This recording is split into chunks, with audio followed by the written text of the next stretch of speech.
We have about 13 minutes to go before the running of the 1989 Melbourne Cup. Let's see what your fancy's paying out. And Empire Rose is coming in all the time to $3. Will she make it 2 in a row? Superimposed $9.50 down to 5 Kosh King $4.20. 8 Coal Diesel at $3.75. We go over the page and see Research at $8.55. Fleetwood Lad into $10.85. The Phantom $9.20. Long Odds Power of Destiny. Kate's Mule $9.95. And still more. Sea Legend at $10.40. Go Pack $14. Sedestin $8.65. And Stylish Sentry is shortening up all the time at $3.50. The favourite on the tote, Empire Rose. And that's the bulk of that money, of course, is off course. That's the tote money. Let's see what's happening on the course in the betting ring. Bob Mormore. In the betting ring, the torrent of money for these runners continues with the big mare Empire Rose now equal favourite with Stylish Century. You can get better than each way odds about the two, but she's equal favourite, Rosie. Equal favourite with Stylish Century. Best back runner in the race, a point worse than those two. A point worse. The best back runner in the race, Coal Diesel, at about, right now, about 6 to 1 Coal Diesel. 5 to 1 Rosie, 5 to 1 Stylish Century. Just behind them, Sedestin, and one backed at long odds is Fleetwood Lad.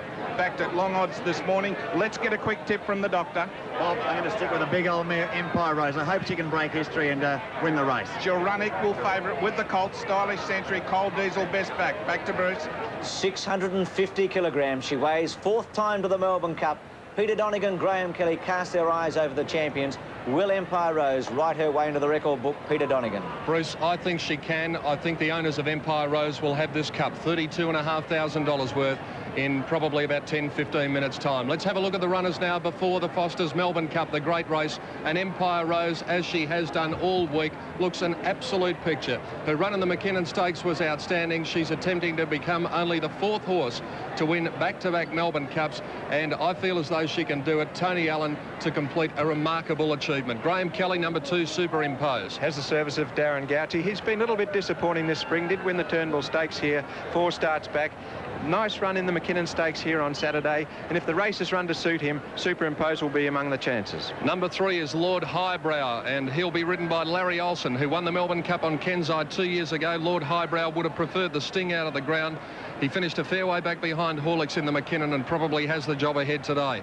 5 Kosh King with Brian Hibbert in the saddle, won the Brisbane Cup over 3,200 metres in June, put himself right into calculations for today's Melbourne Cup by winning the Dalgety here on Saturday. Unfortunately, he's drawn out in barrier 24, will start from 23, but a good chance. Number 6, Terrific. Trainer Lee Friedman is very confident, thought his run in the McKinnon was very good. He's actually been schooling Terrific over some hurdles during the week, and with Shane Dye in the saddle, he'll lack nothing in horsemanship. 7 is Ideal Centre Man, Gary Willits. Ran 7th in the Melbourne Cup last year, won the Werribee Cup at his last start. He's going to be a very big chance. Number 8 is Coal Diesel, the Caulfield Cup winner, attempting to join a very elite group of horses. Mick Kerr, the rider, and if he can be smothered up, he'll come with a paralysing burst at the end of the 3,200 metres. Number 9 is Kuds, an imported horse raced by Sheikh Mohammed. He was disappointing in the Dalgety on Saturday, but he's wearing a one-eyed blinker today, and Colin Hayes is predicting he'll run into the placings. Last year's Horse of the Year, number 10, Research. Harry White attempting to become the first man to win 5 Melbourne Cups. She's been disappointing this time in, but if she strikes her best form, she'll be right in the finish of the Cup. 11 is Saratov. She's a very good staying mare, ran a nice 7th in the Moonee Valley Cup. This will be hard for her, but if she has the luck of the run, she could be there. The New Zealander, 12, Fleetwood Lad. We've only seen him once. He looked bright on Saturday in the McKinnon. He finished in the middle of the field, but there's a good tip floating around Flemington for this New Zealander today.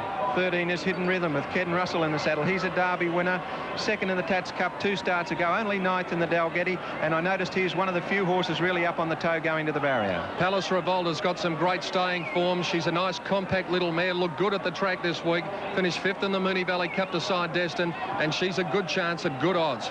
15 is the Phantom with Grant Cooksley in the saddle, 3rd in the Caulfield Cup behind Coal Diesel, and Caulfield Cup place getters have an outstanding record in the Melbourne Cup, so he must be considered a chance on that basis. At Bolter's odds, number 16, Pacific Mirage, young Colin Browell having his first ride in the Melbourne Cup, a great thrill for him. 4th in the Werribee Cup to Ideal Sentiment was a good effort. He stays well and dead heated with Sea Legend in the Geelong Cup 3 runs ago. 17 is Power of Destiny, Peter Hutchison. He's carrying the famous Robert Sangster colours, but but Power of Destiny has been disappointing of late, and he would have to improve considerably on his 6th in the Dalgety here on Saturday. Irish eyes will be smiling if number 18, Kate's Mill, can win the Cup today. She's a bonny little stayer. She's won at 2 miles. Jimmy Cassidy is the rider, the winner of the Melbourne Cup aboard Kiwi in '83, and they'll literally tear the stand down at Flemington if Kate's Mill can win. Number 19 is Plume d'Orvie with Linda Ballantyne, only the second female jockey to ride in the Melbourne Cup aboard. His form has been a little bit disappointing, but he stays well, and I think he's a chance. Sea Legend number 20, dead heated with Pacific Mirage in the Geelong Cup 2 runs ago, and then ran an excellent third in the Dalgety behind Kosh King. He's been placed in a Melbourne Cup. He knows what it's all about, and he's ready to run a big race. 21 is Gopak with Lance O'Sullivan in the saddle, another imported horse. He ran a very good race in the Dalgety here on Saturday when second behind Kosh King. He comes in with a big chance in the race. Citizen number 22, the Moonee Valley Cup winner, attempting to become the first horse since Piping Lane from Tasmania to win the Melbourne Cup, and on his Moonee Valley Cup run, he's a definite chance today. Number 23, Salis Opera, Damien Olive, is one of the real outsiders in the race, and she would be a great surprise winner. And can the 3-year-old Stylish Century become the first of his age in 48 years to win the Melbourne Cup? A brilliant win in the Derby on Saturday. He's your selection, Graham Kelly, and there's a great tip around for him. Yes, I think Stylish Century can win. His trainer, Bill Mitchell, says he's done everything right. He's very pleased now that he decided to run the horse in the Cup, and I think Stylish Century can win. My selection is the great mare Empire Rose. All of the preparations are now complete. It's horses and riders alone as they go up to the 3,200-metre barrier for the start of Australia's greatest race, the Foster's Melbourne Cup. And Empire Rose keeps tumbling into 295, and there's been a flood of money for her in the bookmakers ring. She's the favourite. Superimpose at 940, Kosh King 420, Coal Diesel at 375 as we go over the page and look at the favoured horses. Research 855, Fleetwood Lad 1070, continues to tighten. The Phantom at 920, the big odds down to Kate's Mill at 1015, and still over the page we look at Sea Legend at 1050, Citizen at 865 and Stylish Century at 345. And in 6 minutes from now, they'll be off and running in the 1989 Melbourne Cup.